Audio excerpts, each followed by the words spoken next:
என் இனிய நண்பர்களுக்கு வணக்கம் மற்றும் நடுவர்களுக்கு வணக்கம். நான் மனோஜ்குமார். நான் சென்னையில் வசிக்கிறேன். நான் இப்போது நெஞ்சே எழு என்கிற தலைப்பில் ஒரு பக்க கதை சொல்ல போகிறேன். வீடு வீடாக காதர்பாயின்னு ஒரு கறிக்கடைக்காரர் கோழிக்கறி போட்டு பணம் வாங்கிறதுக்காக போயிருந்தார். ஒவ்வொரு வீடாக போய் கோழிக்கறி போட்டு பணம் வாங்கிறதுக்காக போயிருந்தார். அப்போது கார்த்திக்குன்னு ஒருத்தர் அவர் வீட்டுக்கு போய் கோழிக்கறி போட்டு பணம் வாங்கிறதுக்காக போனார். அப்போது அவங்க வீட்டு பெல்லை அடித்தார். அப்போது கார்த்திக் வந்து கதவு திறந்தார். கதவு திறந்தானே ஷாக் ஆகிட்டார். ஏன்னா கார்த்திக்கு அவன் பொண்டாட்டி யமுனாவை போட்டு மோசமாக போட்டு அடித்து துன்புறுத்தி வாயிலேருந்து ரத்தம் வர வச்சான். அவங்க அந்த யமுனா ரத்த காயத்தோட உக்காந்துருந்தாங்க தரையில். இதை பார்த்தானே காதர்பாய் அதிர்ச்சி ஆயிட்டாரு. கோழிக்கறி கொடுக்குறாரு கார்த்திக்கிட்ட. கோழிக்கறி வாங்கிட்டு கார்த்திக்கு அந்த கோழிக்கறி போட்டதுக்கான பணம் கொடுத்ததுக்கான பணத்தை கொடுத்துட்டு கதவு மூடுறான். அப்புறம் ஒரு வாரம் கழிச்சு காதர்பாய் கோழிக்கறி போடுறதுக்காக வராரு. கார்த்திக் வீட்டுக்கு பெல் அடிக்கிறாரு. அப்போது கார்த்திக்கோட பொண்டாட்டி யமுனா வந்து கதவு திறக்கிறாங்க. அப்போது காதர்பாய் வந்து கேட்குறாரு, மேடம் வீட்டில் சார் இல்லையான்னு கேட்குறாரு காதர்பாய். அதுக்கு யமுனா பதில் சொல்கிறாங்க, அவர் வீட்டில் இல்லைங்க, அவர் வேலை விஷயமாக வெளியூர் போயிருக்காருன்னு சொல்கிறாங்க. அப்புறம் கோழிக்கறி வாங்குறாங்க, அதுக்கான பணத்தை கொடுக்குறாங்க.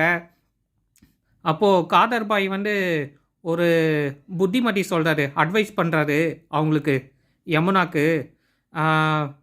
மேடம், ஒரு பொம்பளைய கை நீட்டி அடிக்கிறவன் ஆம்பளையே கிடையாது, அவன் பலவீனமானவன். அதே மாதிரி அதை சகிச்சுட்டு இருக்கிறவ ஒரு பொம்பளையே கிடையாது, அவளும் ஒரு பலவீனமானவள்னு சொல்கிறாரு. இந்த மாதிரி ஒரு பழமொழி இருக்குது எங்கள் ஊர்லன்னு சொல்கிறாரு. சொல்லிட்டு கிளம்புறாரு. அதுக்கப்புறம் ஒரு வாரம் கழிச்சு மறுபடியும் அந்த கார்த்திக் வீட்டுக்கு வராரு காதர்பாய்.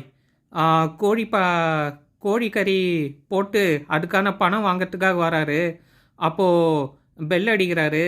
அப்புறம் யமுனா வந்து கதவு திறக்கிறாங்க.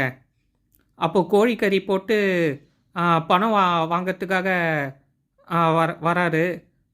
கோழிக்கறி போட்டு பணம் வாங்கிறதுக்காக நின்னார்ல. அப்போது கேட்குறாரு காதர்பாய் யமுனா கிட்ட, மேடம் சார் இல்லைங்களான்ட்டு. அப்போது யமுனா பதில் சொல்கிறாங்க,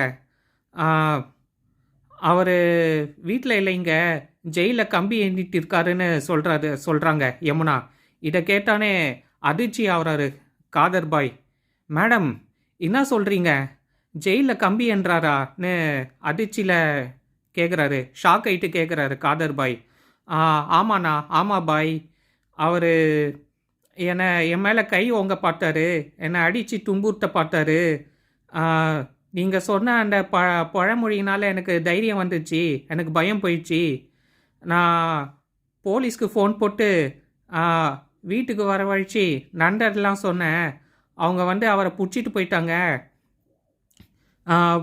பிடிச்சிட்டு போயிட்டு வன்கொடுமை கேஸை போட்டு ஜெயிலில் வந்து போட்டாங்க. இப்போ ஜெயிலில் கம்பி எண்ணிட்டு இருக்காருன்னு சொல்கிறாங்க. அப்புறம் இதை கேட்டு காதர்பாய், மேடம் சூப்பர், பலே, பாரதி கண்ட புதுமை பெண்ணை இப்போ தான் நேரில் பார்க்குறேன்னு சொல்லிட்டு சந்தோஷத்தோட அந்த இடத்த விட்டு போகிறாரு காதர்பாய். இதுதான் நெஞ்சே எழு ஒரு பக்க கதை. நன்றி, வணக்கம்.